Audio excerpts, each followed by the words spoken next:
To have a great day out on the water, boating or fishing really starts at the boat ramp. When you're starting to get ready, make sure you pull off into some prep area lane or just stay out in the parking lot and get as much done as you can. Things you want to look at is, first of all, your transom. Get that motor bar off. Get that plug in the boat. Make sure it's in there good and solid. Take the straps off the back. And then the other thing is just make sure that you trim all your engines up. Maybe you had one of them down for towing. So that transom is all ready. Maybe you'll go up to the bow and unhook one of the safety strap up there. Make sure you get all your gear in the boat. You know, get your rain suit, your life jackets, your sunscreen, your phone. The other thing I like to do is right away tie up my bow line so that that's all ready to go.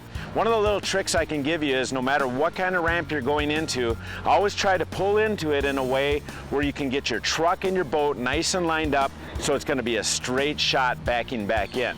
Now, if you haven't done a lot of backing in a ramp situation, go out and practice in some parking lot at a school or right in the boat ramp parking lot.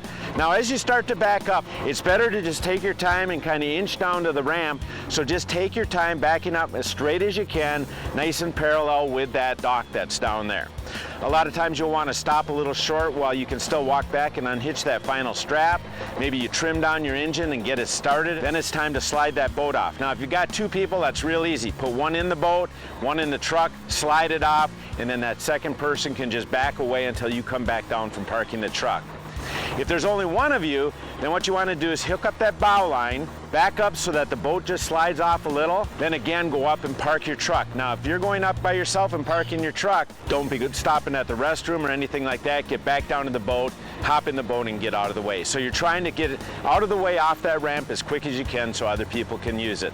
Being at the boat ramp can be a kind of a frustrating or a nervous situation, but if you take a few simple steps, you'll not only have an enjoyable time at the ramp, but everybody else will too.